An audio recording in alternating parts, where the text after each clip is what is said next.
Hey everybody, it's Master Gallengeist here, bringing you my review for Fantastic Four issue 5, which is also the 650th milestone issue of Fantastic Four, and also the wedding issue.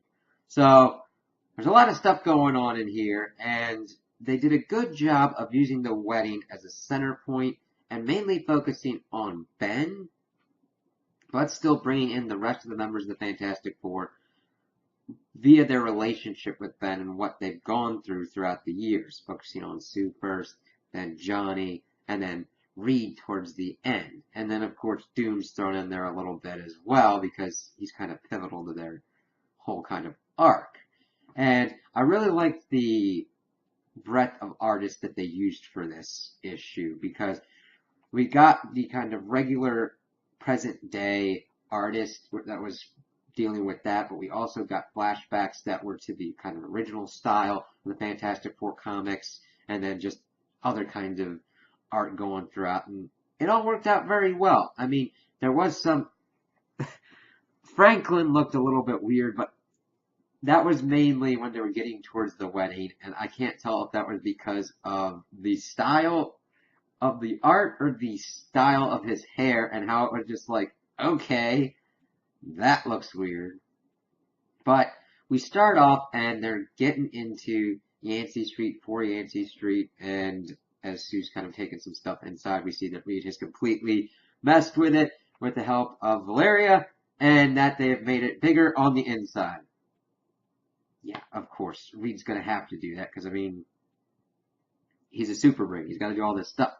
But Ben's trying to call because he needs help with something. And of course, Reed is too busy to help him, and Sue then goes out to help him instead. And he's trying to figure out dancing, and we see he's pretty much smashed the feet of all the rest of the people that were trying to help him with that. And of course, Sue can create force fields, so she's helping him as we get this whole thing of their kind of relationship. And that in order to kind of get back at Reed, she said that she was going to go out with Ben. But of course, Ben's like, oh, thank you, Ben.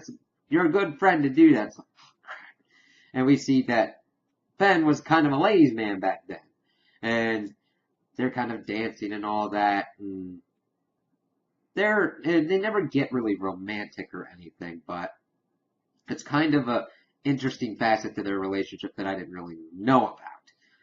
Of course, this then segues into Reed calling for the launch early, calling Ben kind of a coward, and them going off, and because Ben had been the one cautioning them about the shielding, and it's like, screw this, don't call me a coward kind of crap. They go in, it happens to him, and Sue ruminating on the irony and the tragedy of Ben was the one to warn them about this, and they got all these powers that didn't make them look monstrous, at least physically, and he got the one that was cursed and turned into the thing. It then shifts over and we get the whole Puppet Master and Alicia bit, and how Sue had to orchestrate that whole relationship with Ben and Alicia afterwards, but then he kind of took the reins himself, and how they kind of liked that all going on. And I was like, okay, that's pretty cool. It was a nice condensed version, and it didn't feel like it was like treading over any kind of old ground. It was just like, okay, this is the relationship and celebrating that relationship. And it was just cool seeing them do all these kind of things of Ben and Alicia making sculptures of each other and all that, and just seeing how their relationship commenced. We then get to the part where Ben's trying to figure out what's going on with his bachelor party. We find out that Johnny's the one that's going to be orchestrating that whole affair. And he goes, I was like, hey, we're going full Johnny Storm on this. And he's just trying to be like, no shenanigans. And then we shift over. We see him gathering this whole thing. He's got this bus. We see frickin' Star-Lord and Rocket singing, some people call me the Space Cowboy. And we're just like, yeah, alright. And that's, of course, bringing it up close to the bachelorette party. And Thundra decides to go with the guys. And that was pretty funny. So they go off, and their first stop is to have Ben do a wrestling thing. And, well, they took him to the event, and then they called him out to do it, and he pulled his groin. And that was funny seeing Doctor Strange having to deal with that. They then shift over and are at a bar. We see frickin' Thor with this giant thing of Asgardian meat and all that. And then these cakes are wheeled in. And, of course, Spidey was trying to give a speech that he would have given at the wedding. But Ben made the rule of no supers and no shenanigans at the wedding. And as he's about to, warn Ben about the cake, that's when the Serpent Society attacks. And even during the fight, Johnny is trying to ask one of them out.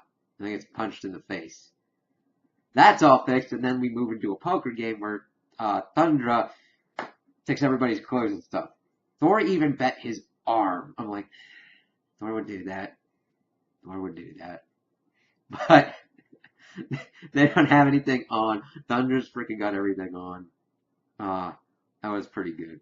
Then, of course, Johnny asks Thundra to go to the wedding. And Ben's like, no supers and shenanigans. Gets pulled in that kind of fight. And that's kind of where the bachelor party ends. And they're outside saying goodbye to everybody. And Johnny's lamenting the fact that he's pretty much the perpetual bachelor. And of course, Ben's giving him the kind of pep talk and everything. It's a nice kind of cool moment. Saying that, hey, you don't want to use me as a template, man. I waited too long for this, and don't worry, it'll work out for you. And it was just a really cool, touching moment that had a lot of cool beats throughout, but that was really cool to see that part of their relationship. We shift over to the day of the wedding in Arizona. We see that there was an issue in the beginning with Franklin wanting to cut his hair and dye it, and we see the results, and it's just like, okay. You do you, man. I mean, you got how are you gonna, granted, yeah, it's your job as a parent to kind of tell kids what they can and can't do, but he's freaking Omega level, God level kind of powers, and it's like, you're gonna have to get kind of creative to stop him from that stuff. But sometimes the best course of events is just to let it happen and let the chips fall where they may. But they're getting out there. Reed decided not to come because he had to work on something else. And throughout this whole thing, he's been working on something. And I always knew in the back of my mind, Reed, yes, is a overachiever kind of overactive scientist, always working on the next kind of big thing. But he's not a callous man. He loves his family and will do anything for his family. It's like, okay, what's he doing? So they're trying to be as low-key as possible. Sue even made the thing invisible. And here comes Reed in the Fantastic Car, pretty much. So they're getting ready. They're getting ready to do the wedding. And then Doom is able to broadcast around the world that Galactus has chosen Latveria as his focal point to eat the world. And that Doom says that he's going to handle this shit by himself. And that anybody who tries to get into Latverian airspace, he's going to shoot down. And Fantastic Four are like, yep. And Ben's like, shenanigans! And I'm like, yeah. But that's when Reed pulls out what he's been waiting for. He's like, listen, here's your wedding gift. 4-minute kind of chronal thing so that they can stop and actually do the wedding. Thank God that you can add in a wrinkle that happens, but actually let the wedding go through. It's pretty bad when you get to a point where it's like, okay, here's a wedding issue, plot twist, wedding doesn't happen. Or plot twist, another couple gets married.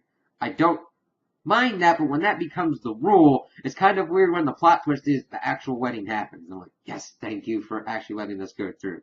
Ben and Alicia get married, and then, of course, they have to go off and handle Doom and Galactus. It's like, okay, I'm looking forward to that. So, this issue worked really well, and just, celebrating all those different kinds of relationships, doing the wedding, and setting up for the next issue. It's usually with these kinds of issues, you get the wedding ending, and that's it. But here we're like, okay, Galactus is trying to eat the world. Doom's trying to handle that out, but we'll kind of have to see how that goes and what the Fantastic Four will be able to do to go on with that. So I'm like, alright, cool. Can't wait to see what happens in the next issue. So, those are my opinions on the issue. Tell me what you guys think in the comments below. If you liked it, if you didn't like it, if you agree with me, if you disagree with me. Also like and subscribe, and I hope you have a good day.